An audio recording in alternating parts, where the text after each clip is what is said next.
Hey guys, be sure to stay tuned later on in this video. I got a little surprise for you. May not be a bit of a surprise that you might like, but so what? Shut up. I need someone to show me my place in all this.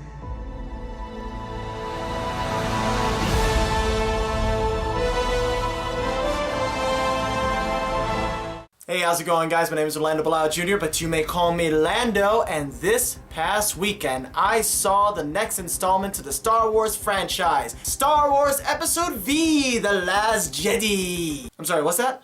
Oh, Star Wars Episode 8. Oh, it's Roman numerals. The Last Jedi. Oh, didn't realize it wasn't phonetic. It's not like I'm a Star Wars fan or anything like that. Nothing to see here. Don't look away. Look away. Look away. Look. Oh, shit.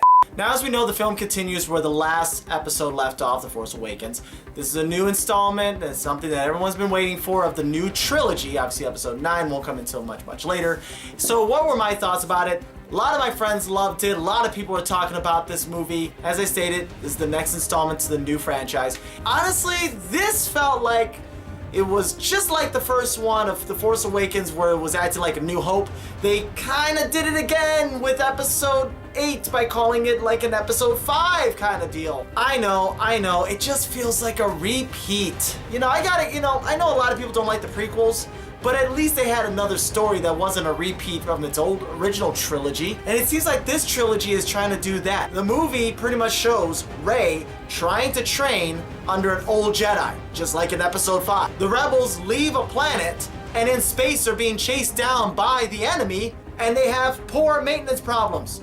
Just like in episode 5. They run into another man on a planet. This guy thinks he can help them and he double crosses them, just like I did. And then near the very end of the movie, it's almost as if they reverted back to the beginning of episode 5 by having Imperial walkers go to a rebel base and try to conquer it, just like in episode 5. Then they decide to sprinkle in a little bit of episode 6 by having, the one Jedi, Rey, and then, Kylo Ren, who's part of the dark side, coming together to meet the main lord of all the dark side people, like Sidious, but this time we have Snoke. The apprentice, Kylo Ren, betrays his master and kills him, like in episode 6. It just feels like it's the same old thing in a sense. Yeah. Now, obviously, Luke Skywalker is finally in this movie where he doesn't make a cameo, and he pretty much feels a little guilty for what he's done. He's pretty much shunned himself from society and the Force because he feels as though he had destroyed the Jedi Order.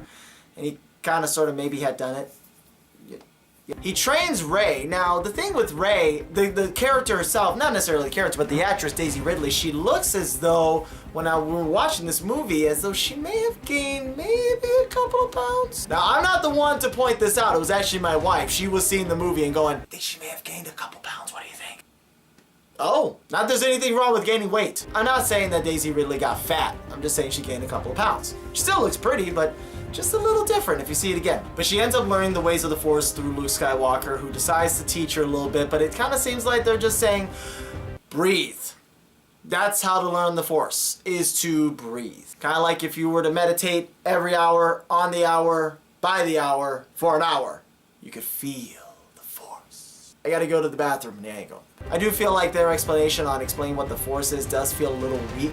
Doesn't really coincide with what the Force, I don't know, it just feels cliche. So while all that is happening, we also have the other story where Finn, who finally wakes up, sees that they're trying to get away from the enemy. So what happens? Poe decides they need to do something in order to stop these guys in order for the rest of the rebel base to leave safely. So once again, like in the first film, Poe, who had a really dazzling adventure in the beginning, is once again, like episode 7, pushed to the side to not do much yet again. Seriously, what the hell is up with this?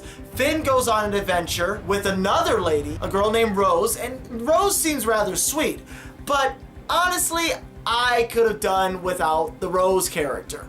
You could have had Poe join alongside with Finn and have them going on an adventure. That would have been fun, exciting, the adventure we wanted to see. These two guys go on a bromance together to try and help out the rebellion. But no, once again, we get another little girl-boy story on an adventure. and Poe is once again put to the side. Poe is like that one character in the basketball team, that one player. Hey, coach, listen. I have been really, really good in my skills. I've really improved. You gotta give me a chance. Come on, what do you say? Hey, you in the bleachers. Wanna play? What the hell, coach? What the hell? Stop putting him in the bench. Stop bench warming this guy. Give him an adventure, if you will. But instead, you have an adventure without Poe, where they decide to go to Planet Las Vegas, see some child labor, and then, all in the end, fail in the mission. And what was the point? Seriously, if you had Finn and Poe go on the adventure together and they failed, it would have been fine because at least we have an adventure with them together. And the Stormtroopers, remember those guys? Yeah, they don't get much of a shot in this film, do they? Pun intended. There's actually a scene where Finn and Rose are about to get executed, as you know in the movie, and they look like they're ready to get their heads chopped off. But Captain Phasma decides, no, don't use blasters. Use something to, chop their heads off. I'm assuming what will happen is that if they actually use the blasters, they're worried they might miss. Just like right to the head, and they're just gonna miss. Even Captain Phasma knows. No. There are some comedic scenes in the movie that I thought were a little bit MCU-like as well. I'll be on hold. Can you hear me? Can you hear me? I don't even know. Hello?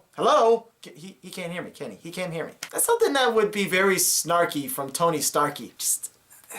I don't know. Not even 2/3, maybe even 3/4 of the film, we have the main villains die. We have Snoke getting killed, and we have Captain Phasma, who barely had much in this film, just like in the last movie, also getting killed. It's kind of interesting because I thought that they would have been killed near the end of the film, but they were killed and there's still like 20-30 minutes left. I mean, we're usually supposed to wait till the end of the film, maybe like 5 more minutes, and then we roll the credits, but we got a lot more to do.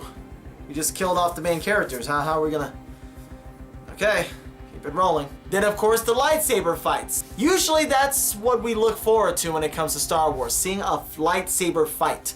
And we barely got a lot of that one. It was such a lackluster of that. I didn't see a lot. It felt almost like watching Dragon Ball GT. You'd see the fight, it gets enticing, and then they just really screw it up. I think you get what I'm trying to say. I didn't really quite enjoy this film. It's not as fun as the other one was. It just feels like it's trying to be from an adventure that it once was in the Star Wars, its predecessors, that is. And now it's turning into trying to be a suspense, mature action film. And I just feel like it's missing its point. I don't feel like I'm going on a space adventure. I feel like I'm on an action flick. And it just didn't do it for me. The fact that Captain Phasma didn't get a lot of roles, the fact that we barely knew about who the hell Snoke was. There's just so much in this film that really didn't give us a lot that I was really hoping that they would. But unfortunately, I'm sorry, but I know a lot of my friends like this movie, but I didn't really think it was all that great. It's not the worst Star Wars film I've ever seen. My least favorite has to be Attack of the Clones. But as far as the trilogy is concerned, this one just didn't do it. It's my least favorite from the last one of The Force Awakens. I hope that Episode 9 makes up for it, but this movie just didn't really cut it for me. Okay, I know what you guys are going, like, come on, Orlando. There's gotta be something in this movie that you liked. Is there anything at all? Well, yeah. I actually did loved the relationship between Kylo Ren and Rey. That has to be one of the greatest chemistries between two characters I've ever seen in any film. I'm serious. That was remarkable. What is it that I liked about him? That's where I'll tell you in my next video. Next video, hold up. Next video, you're doing another one? I'm gonna tell you why I feel Kylo Ren and Rey make such a great chemistry together. Why it's just so amazing and why I was so embraced by it. And I didn't really discover it until after. I'm not gonna talk more about it. I'll tell you in the other. I can say this, if I could give this a score between 1 and 10. 1 meaning the lowest, 10 meaning the highest. Even though the chemistry between Kylo Ren and Rey are amazing, and like I said, I'll explain in my next video, honestly, it still doesn't make up for all the lackluster that this film had to give. Some good scenes, some good here than theirs, but in all, I just didn't feel it was all that great. For that reason, I'm gonna give this film a 6. it's not all that fun for me. I just feel like I was a little let down. Some of you might actually be thinking of me and looking at me going, are you crazy? Orlando, this movie was phenomenal. I'm not the only one. Turns out, even though IMDb, the professional critics gave this film, last I checked, an 8.0 out of 10. There are some people in the user comments who are giving this a 4 out of 10, if not less. Rotten Tomatoes gave this film, by professional critics, a certified fresh at 93%, but the audiences gave it a 56. Mark Hamill, or Luke Skywalker himself, actually told the director, Rian Johnson, he does not at all agree with the direction Luke Skywalker is going. He hates it, he thinks it's dumb, he did not like it, but he was still gonna do it because the writer and director say so, even though the writer and director is the same guy. It's really cut in half, and it's so interesting that users and audiences didn't really like this movie quite as much as the critics did. Something about it, who knows, it usually is the other way around, but turns out that it flipped around on the other way around. Otherwise, guys, thank you so much for watching, and I hope you will subscribe to this channel if you haven't done so, and I hope you like this video. Go ahead and leave a like. Also, you can find me on Facebook at Orlando Belial Jr. You can even find me on Instagram. Follow me there at YoumaycallmeLando. Otherwise, guys, thank you so much for watching. More content to come. I really hope to get them out soon as I possibly can. But until then, thank you guys again for watching. More content to come, as I always say, because I repeat myself. Until then, you guys take care, and as always, may the Force be with you.